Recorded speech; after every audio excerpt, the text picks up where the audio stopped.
السلام عليكم، اهلا بكم في قناة اكلة بسيطة. النهاردة هنعمل الكوماج.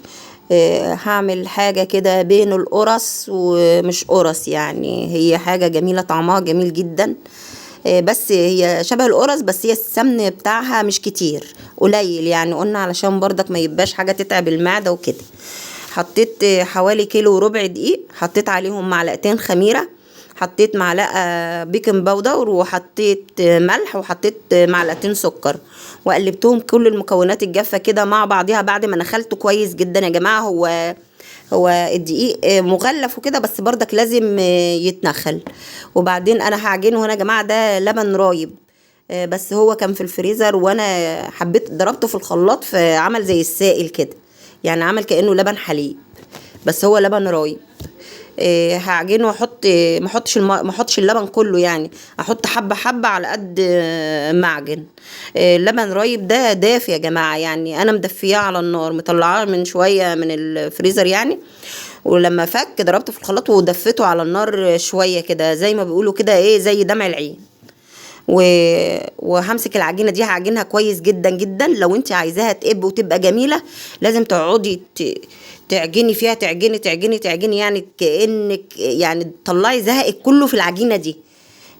حاجه متضايقه من حاجه افتكريها بقى، واقعدي وانسي نفسك وانت بتعجني، يعني تعجني حوالي ربع ساعه، 10 دقايق كده. كل ما عجنتيها اكتر، كل ما بقت جميله وعطيتك نتيجه احسن في التخمير وفي الرفعان في الفرن، خاصه ان انا هعملها في فرن البوتاجاز. حطيت لها حوالي كوباية سمنة وزيت، على زيت يعني. عجنتها كويس. تاني هدخل كل السمنة ديت والزيت، هدخلها تاني كلها كده في العجين. هي هتبان كده ان هي يعني تتقطع يعني كده، وشكلها مش هيخش فيها، بس هنقعد نعجن فيها تاني. انا خليتها للاخر خالص برضك، عشان من ضمن العجين برضك ان انا نعجن فيها تاني برضك، عشان تديني نتيجة كويسة جدا في الخبز في الفرن، يعني تعلى كده وتبقى جميلة، وان شاء الله هتشوفوها هتبقى في منتهى الجمال ان شاء الله.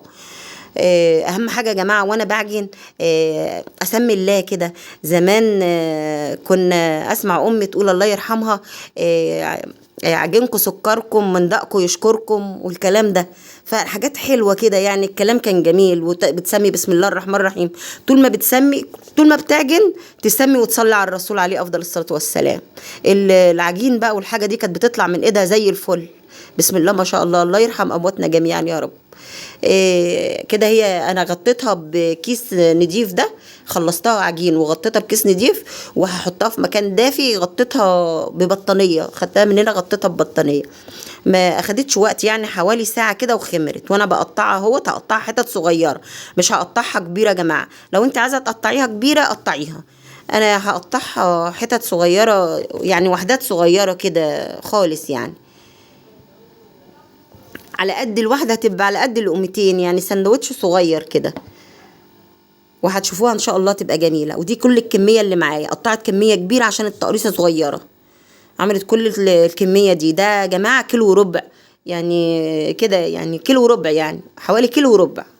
كيلو وربع دقيق، كيلو وربع دقيق، عليه كوباية سمنة على زيت، عليه معلقة خميرة، معلقتين خميرة، عليه معلقتين سكر، عليه معلقة ملح صغير، المعلقة اللي أنا كنت بحط بيها دي الصغيرة شوية. وأبططه على أي حاجة بقى، على حبة دقيق شوية صغيرين، يعني لو بططته من غير دقيق هيلزق، لازم أحط له حبة دقيق. ديت أنا هبططها كده مدورة، يعني أخلي كلها قد بعضيها. وده السمك بتاعها يا جماعة. دي هعملها طويلة كده، بيبقى شكلها حلو كده وهي طويلة، وبرضك هيبقى نفس السمك التاني دوت. وعندي ملاية نضيفة مخلياها انا للعجين، نص ملاية نضيفة كده مخليها للعجين. اللي ابططه احطه عليها، واغطي احط جزء واغطي بالجزء التاني. لازم برضك العجينه دي تتدفى شويه وتتركن حوالي 10 دقايق، ربع ساعه من بعد ما تخلصي. وتاخدي اقدم حاجه، يعني الاولاني اللي انت عملتيه الاول هو اللي تبدأي بيه انك تحطيه في الفرن. اهي نفس السمك التاني، اهو دي الكمية دي كلها اللي انا عملتها. اهي بسم الله ما شاء الله، بسم الله ما شاء الله، كل سنة طيبين يا جماعة. وده يعني انا عاملاه للسحور، عاملة الحاجات ديت للسحور. عمل معايا كمية حلوة يعني، كمية يعني تكفي تقريبا يومين. انا عملت الفرن، ولعت فرن البوتاجاز وسبته حوالي ربع ساعة عبال ما سخنت قوي اللي هي الصاجة ديت بتاعة البوتاجاز اللي جاية مع البوتاجاز. لو ما عندكيش الصاجة دي، اي صينية ألمونيا، اي صينية ألمونيوم تحطيها وتكفيها وتعمليها. انا حطيت سبت رفين من تحت دوت، تالت رف، تالت رف في الفرن البوتاجاز اهو. بسم الله ما شاء الله. بصوا يا جماعه، بسم الله ما شاء الله، هي جميله وطريه ما نشفتش ولا حاجه. ودلوقتي هقلب لكم واحده تشوفوا القعر بتاعها اهو. بسم الله ما شاء الله. انا جربت واحد حطيته على الرف التاني، يعني يعني نشفت مني عبال ما لونت من فوق عشان ما كانتش قريبه من الشوايه. انا الفرن بتاعي بيولع الشوايه والبوتاجاز مع بعض، الشوايه والفرن بتاعي، يعني الشوايه واللي تحت دي مع بعض. ودي الكميه كلها اللي انا عملتها. بسم الله ما شاء الله، كميه جميله وكبيره وحلوه، يعني تكفي يومين سحور او 3 لو اسره بسيطه يعني صغيره. بسم الله ما شاء الله. وطعمه في منتهى الجمال. بسم الله ما شاء الله، طعمه في منتهى الجمال. حضرت يا جماعه دي الكميه دي كلها.